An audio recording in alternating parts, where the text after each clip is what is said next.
Mardi 2 janvier 2024, Madame, Messieurs, bonjour, bienvenue sur RTI 2 dans le 12h30. Les titres. Le nouvel an, quoi de mieux qu'une rencontre en famille pour déclencher rigolade et bonne ambiance. On en parle dans quelques instants. Et puis au Japon, un avion de ligne a pris feu à l'aéroport de Tokyo, Haneda. 5 personnes portées disparues. Voilà, c'est tout pour les titres. La célébration du jour de l'an est un moment de retrouvailles et de partage en famille. Au même moment, l'on enregistre de nombreux natifs du 1er janvier qui célèbrent 2 événements à la fois. Le reportage d'Aïcha Guiri, commenté par Clément Boko.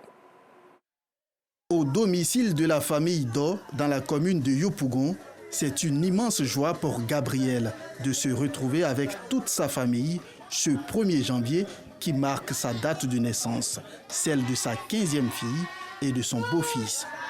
La joie et la solidarité règnent. Pour la fête de l'an, il a invité d'autres personnes à partager ensemble ce moment de joie. Je viens du Nigeria, là je suis dans ma belle famille. Dieu a fait grâce, dans cette belle famille, nous sommes 3 à fêter notre anniversaire. Il y a mon beau-père, il y a ma belle-sœur, vraiment, il y a vraiment l'émotion. Une grande coïncidence. Je bénis le Seigneur, je lui dis merci. Je suis très heureuse aujourd'hui, jour de mon anniversaire, moi et mon papa. C'est notre anniversaire aujourd'hui et puis c'est toujours un honneur pour nous de fêter en famille. Je suis heureux vraiment d'être entouré aujourd'hui à la maison, petits-enfants. Ma 15e, le 1er janvier, et nous fêtons notre anniversaire. De même pour la famille Gossan. Ici, la joie déborde aussi. Loïc et les membres de sa famille sont dans l'allégresse. La célébration de l'anniversaire et du nouvel an est pour eux une source de bonheur indescriptible. Il faut dire que c'est le jour qui a vu naître toutes ces personnes qui sont ici présentes. Nous marquons cet événement par la soirée et pas mal de choses également. Il y a de la bouffe à gogo. Il y a notre grand frère, Louis Gossan, qui est juste à ma droite, qui nous fait l'honneur de nous recevoir ici. Donc c'est l'occasion pour nous d'inviter tous les natifs de janvier de façon plurielle et tous les natifs du 1er janvier de façon singulière à se joindre à nous pour marquer cet événement parce que c'est le jour qui a vu naître toutes ces personnes. C'est une joie pour moi, une immense joie pour moi de recevoir aujourd'hui tous mes jujus, comme on a l'habitude de l'appeler. L'objectif ici, c'est de se familiariser et rester ensemble et former une cohésion. Ce 1er janvier est une fête par excellence pour les personnes nées ce jour. Nous allons remercier d'abord le TDN qui a eu l'initiative de rassembler tout le monde du 1er janvier jusqu'au 31 décembre. Grâce à eux, nous avons connu des personnes merveilleuses avec qui on partage notre jour d'anniversaire. Un tour dans la famille Oloni, à Angri, dans la commune de Cocody. C'est l'enthousiasme pour cette famille de se retrouver autour des tables pour déguster des bons plats dans la convivialité et le bonheur. C'est une grande joie de se retrouver ensemble encore avec les frères, les amis, la famille, papa, maman sont dedans. Voilà, c'est une joie de se revoir encore dans une nouvelle année en santé. C'était ce qu'on demandait à Dieu et que Dieu nous a fait grâce de nous permettre de voir encore la nouvelle année encore et qui continue de nous donner cette grâce-là. Voilà. La cohésion, le partage sont au cœur de la célébration de l'anniversaire et du nouvel an dans ces familles. D'un même cœur, elles s'amusent, mangent pour marquer d'une pierre blanche cet événement dont elles se souviendront longtemps. 1er janvier, le monde entier a célébré le Nouvel An. La tradition veut qu'à cette occasion, l'on se souhaite mutuellement des vœux. C'est ce qu'ont fait les chefs traditionnels Hatchan au micro de Clément Boko. Immense de pouvoir, à mon nom personnel, au nom de la chefferie Tchagba et au nom de toute la communauté villageoise d'Abianyambo, de pouvoir souhaiter au vaillant peuple de Côte d'Ivoire, au président de la République, son Excellence Alassane Ouattara, au Premier ministre fraîchement nommé Robert Begré-Mambé, fils Hatchan, et tout son gouvernement, nos vœux les plus chaleureux, les plus affectueux, les plus fraternels, d'excellente santé, de bonheur et surtout de paix tout le long de cette année nouvelle 2024. Au nom de la communauté Adjan, je tiens à dire sincèrement merci au président de la République, chef de l'État, son Excellence M. Alassane Ouattara, pour deux raisons. Primo, c'est la nomination d'un des nôtres au poste de Premier ministre, en la personne de M. Robert Begré Mambé. C'est une grande première dans l'histoire du peuple Adjan. Secondo, ce sont les grands travaux initiés par le président de la République dans le Grand Abidjan. Nous disons que la Côte d'Ivoire est en construction. Du nord au sud, nous constatons le développement qui va à vitesse grand V. Nous voyons un pays en reconstruction et tout cela réellement est du fait de celui-là même qui conduit ce pays. Nous voulons souhaiter une bonne année de santé, de paix, de longévité à notre président, à notre fils, son Excellence Begré Mambé. Nous voulons lui dire que toute la Côte d'Ivoire compte sur lui. C'est un challenge. Je voudrais souhaiter une bonne et heureuse année à tous mes pères, aux différents chefs de village, et puis les appeler, les faire comprendre que la gestion d'un village, ce n'est pas se servir. La gestion d'un village, c'est servir. Parce que si nous avons cette notion de se servir, il y aura toujours des dissidents. Alors j'appelle mes pères, afin que tout le monde, tous ces chefs, comprennent qu'il est temps que nous servons nos villages, nous servons nos populations. On ne peut rien faire dans le désordre. Nous avons besoin de paix, de vivre dans un climat de paix. Je m'incline, je demande ici pardon à tout le monde, qu'on se pardonne les uns les autres pour vivre dans la paix. 2024 est une année nouvelle qui s'ouvre pour nous tous, pour tout le monde. Les Ivoiriens doivent être un modèle de paix par excellence. Nous avons la Coupe d'Afrique qui s'approche à grands pas. Nous sommes à quelques jours. Que Dieu fasse que cette coupe-là se passe en paix. Que nos étrangers, que ceux qui viendront en Côte d'Ivoire soient bien reçus par tous les Ivoiriens. Concernant la CAN, nous disons à quoi bas à tous ces touristes, à tous ces spectateurs qui vont venir prendre part, qui vont venir assister à ce tournoi, à cette manifestation. Ils savent que la Côte d'Ivoire est un pays d'hospitalité.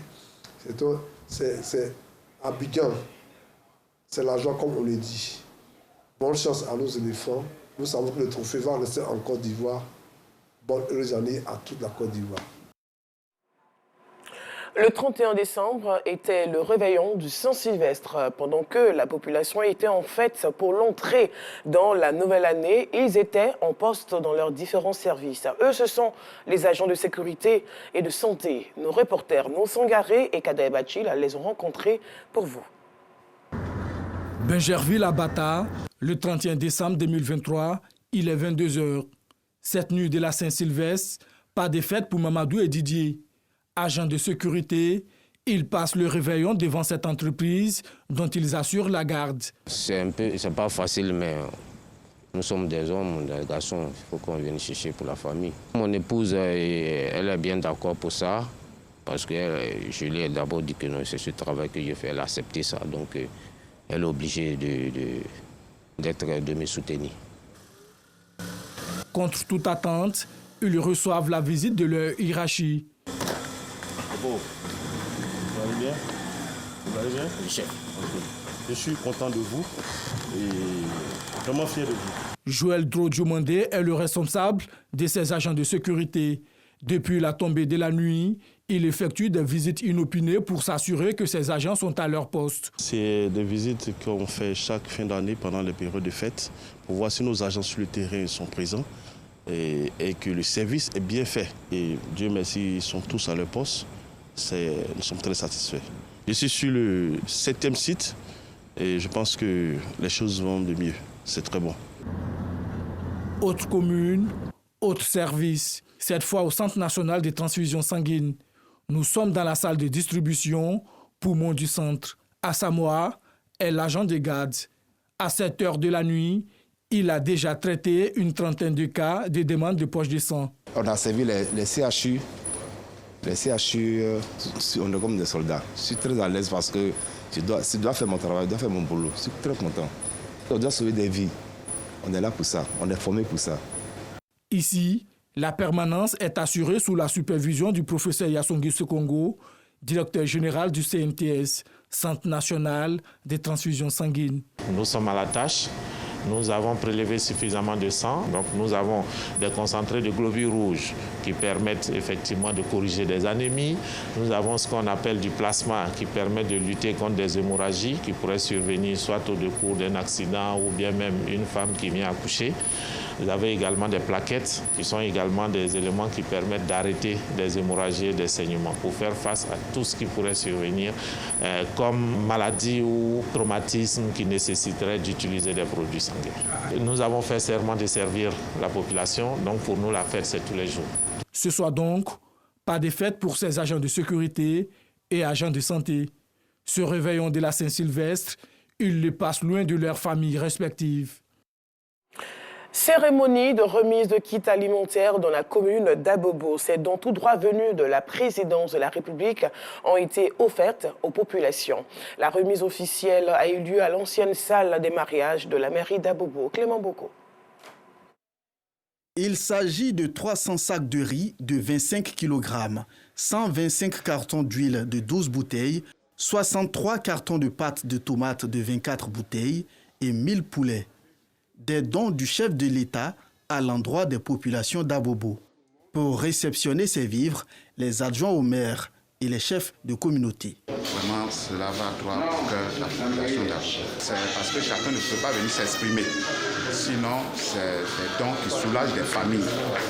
Vous savez que le marché est un peu cher, mais avec ces dons, on arrive à passer de bonnes fêtes de famille. Donc nous voulons dire merci au président de la République, son Excellence M. Alassane Ouattara, et dire merci à notre dynamique maire, son Excellence Kandia Camara, pour tout ce qu'elle fait pour sa population. C'est aussi plus de 10 ans qu'Abobo bénéficie de cela et nous voudrons, au nom de Madame la présidente du Sénat, maire de la commune d'Abobo, dire infiniment merci au président de la République, son Excellence Alassane Ouattara, et prier surtout pour que l'année 2024 soit une année de paix. Venu remettre ses vivres, le vice-gouverneur du district d'Abidjan a salué le maire Kandia Camara, qui, selon ses mots, est le reflet convaincant de la politique sociale du chef de l'État. S'inscrit dans la vision globale du chef de l'État, celle d'une Côte d'Ivoire solidaire, une Côte d'Ivoire rassemblée. Et ce que nous voudrions que vous le teniez au acte que nous allons poser au nom de son Excellence le Président de la République, c'est surtout le sens. Rappelons que ces dons de vivres viennent soutenir les populations d'Abobo en cette période de fête. Le premier jour de l'année 2024 a marqué un tournant significatif pour le groupe des BRICS. C'est officiel, les BRICS se sont élargis pour accueillir 5 nouvelles nations. Ainsi, l'Arabie Saoudite, les Émirats Arabes Unis, l'Iran, l'Égypte et l'Éthiopie sont désormais partie intégrante des BRICS. En revanche, l'Argentine renonce à cette occasion à y adhérer à la suite de l'élection de Javier Milei à sa tête. Et pour terminer, un avion de compagnie Japan Airlines a pris feu ce mardi sur une piste de l'aéroport international de Tokyo Haneda. Selon des images de la télévision publique japonaise, certains médias évoquant une possible collision avec un autre appareil. Les 367 passagers et 12 membres d'équipage de l'avion de ligne ont pu être évacués. Voilà, c'est la fin de ce journal. Merci de l'avoir suivi. À demain.